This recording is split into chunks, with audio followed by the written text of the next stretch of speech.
Several talents have been released from AEW, some huge WrestleMania announcements have been made, and CM Punk has revealed the details behind his AEW exit. But first, be sure to subscribe with notifications turned on so you don't miss the latest pro wrestling news. And let's start by taking a look at several talents that have been released from AEW. Over the years, we've seen many departures from All Elite Wrestling, however very few of them have been outright releases, with the promotion often favoring the approach of letting talent go when their contracts expire as opposed to cutting their deals short. However, for the first time ever, AEW have released a whole bunch of talents all at once, with 10 names finding themselves on the chopping block last night. All these releases are according to Fightful and are all the names as of this recording. The first name on the list is Stu Grayson of the Dark Order, somebody who returned to the company in March 2023 after his contract expired in May 2022. Stu hasn't wrestled an AEW television match since Forbidden Door 2023, where he lost to El Phantasmo on the pre-show, although he has since worked several ROH and independent shows since. Second on the list is Parker Boudreaux, somebody who joined All Elite Wrestling in the summer of 2022, shortly following his release from WWE NXT. Once dubbed the next Brock Lesnar due to his physical similarities to the Beast incarnate, Parker has barely wrestled on AEW television, although his recent debut in Lucha Libre AAA could be a sign of things to come. Jose the Assistant is another name that now finds himself without an AEW contract, news that breaks several months after the departure of one of his clients, Andrade El Idolo. Whilst his other client Roosh is still under an AEW contract, he hasn't worked a match since AEW World's End in December, despite publicly confirming that he's cleared to compete, leaving his assistant very little to do on television as of late. Brandon and Brent Tate have also been let go by AEW, two men that are synonymous with Dalton Castle performing as the Boys. In storyline, Castle would lose custody of the Boys in a bout with Johnny TV on ROH, with the duo last wrestling themselves in January in a loss to the Iron Savages. Dasha, who has worked for AEW as a ring announcer, pre-show host, and Spanish announce team member, has also been let go, as has Jora Joel, Anthony Henry, Gravity, and Slim J, all of which whom have failed to make any real impact on AEW's main shows Collision, Rampage, and Dynamite in recent times.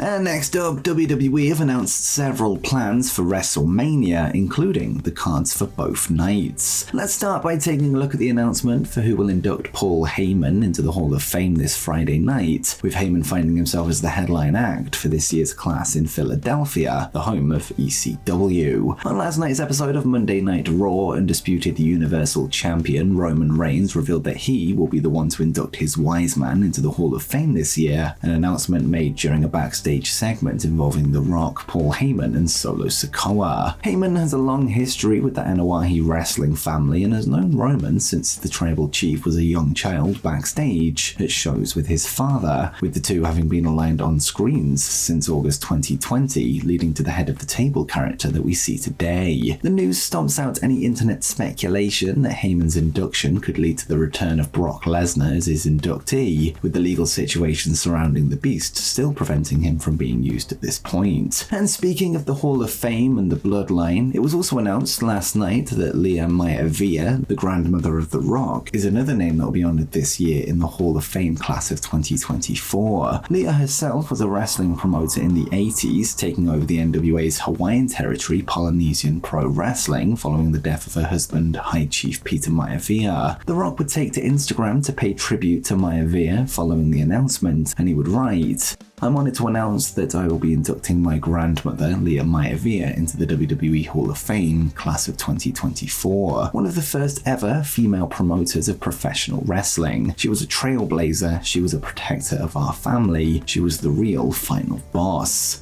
Before we get to the official WrestleMania cards for Night 1 and 2, let's talk about an upcoming major international event that was confirmed last night. Following the success of WWE Clash in the Castle in September 2022 in Cardiff, Wales, the event will now make its return in June 2024, this time in Glasgow, Scotland. As expected, Scotsman Drew McIntyre is featured heavily in the promotional material for the show, with the current heel no doubt heading in as the huge fan favourite that night, with Drew now having the chance to walk into Glasgow with the WWE World Heavyweight Championship if his WrestleMania bout with Seth Rollins goes in his favor. So now let's find out when that match will actually take place, as last night Triple H would confirm the full cards for both Night 1 and Night 2 of WrestleMania. Starting with Night 1, the card will be headlined by Cody Rhodes and Seth Rollins versus The Rock and Roman Reigns, alongside the WWE Women's World Championship match between Rhea Ripley and Becky Lynch. It will also feature Jimmy Uso versus Jey Uso, and will also feature Jimmy Uso versus Jey Uso, Jade Cargill, Bianca Belair, and Naomi versus Damage Control, the Undisputed Tag Team Title 6-Pack Challenge, the Intercontinental title match between Gunther and Sami Zayn, as well as Rey Mysterio and Dragon Lee versus Dominic Mysterio and Santos Escobar. As for Night 2, it will of course be main evented by the Undisputed Universal title match between Roman Reigns and Cody Rhodes, and we'll also see the WWE World Heavyweight title defended when Seth Rollins battles Drew McIntyre. The United States title match between Logan Paul, Randy Orton, and Kevin Owens will also be on Night 2, as will LA Knight versus AJ Styles, Bobby Lashley and the Street Profits versus Karrion Kross and AOP, as well as Io Sky versus Bayley for the WWE Women's Championship. But which night and match from WrestleMania are you looking forward to the most? Let me know in the comments down below.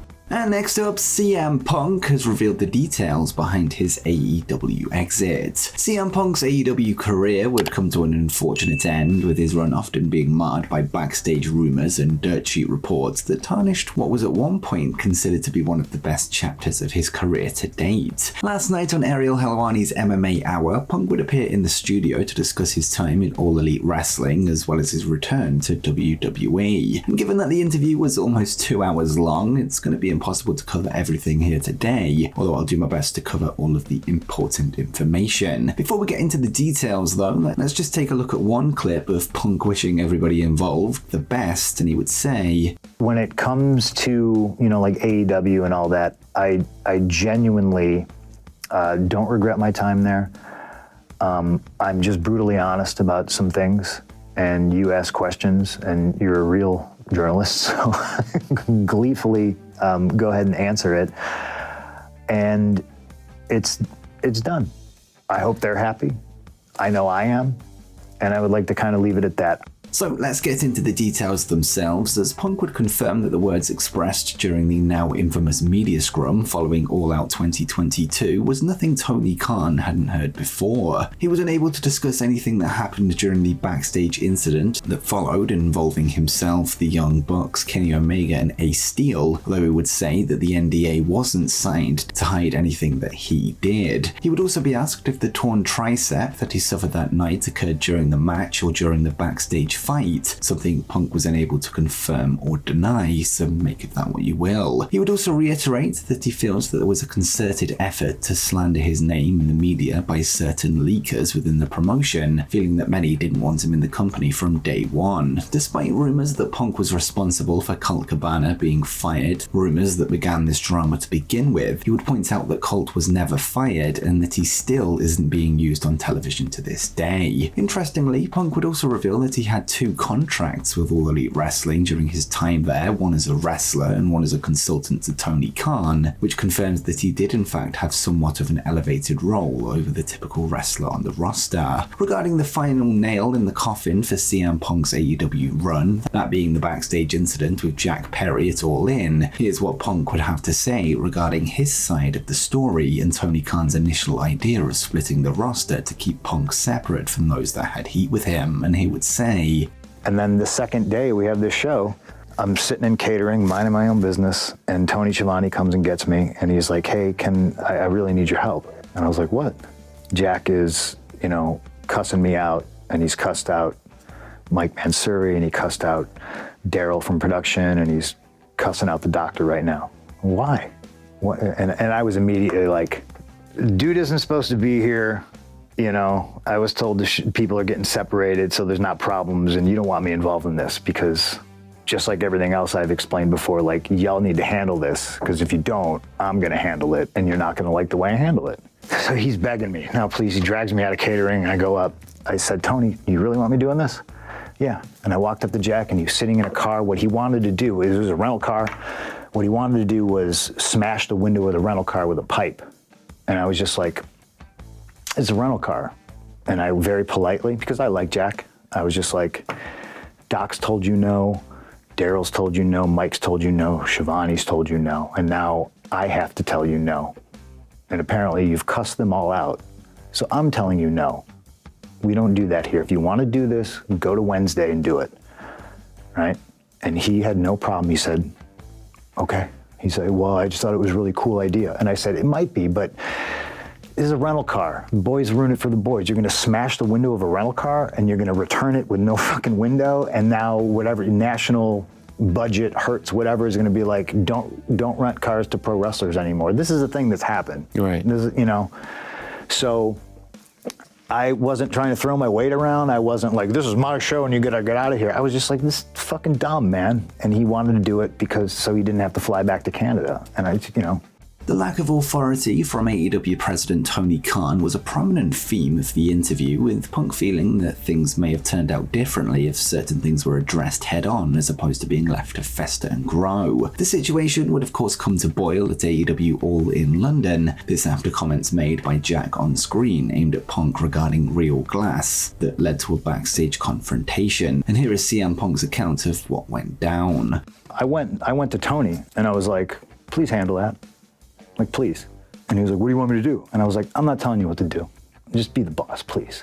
Like, I'm tired of this shit. You know? Like, I told you this was a mistake. And I told you separate shows wasn't gonna work, and now we're all here, and, you know, like, please handle it. Because if you don't, you're not gonna like the way I handle it. Jack came back from his match, and I walk up to him, and I'm just like, Jack, why do you insist on doing this dumb internet shit, like, on TV, you know? And he's just like, well, if you got a problem about it, do something about it. And I was just like, man, come on, man. You know, I would fucking kill you. Like, what are we doing? You know? And it just, you know, it's like Chael says, sometimes you just can't let you get close. You know? I thought I was doing a responsible thing. You know? I didn't punch anybody. I just choked somebody a little bit. Samoa Joe was there, told me to stop. And then I quit. I turned to Tony and I said, this place is a fucking joke, man. You're a clown, I quit. But did you see the whole CM Punk interview, and what are your thoughts heading out of it? Let me know what you think in the comments down below.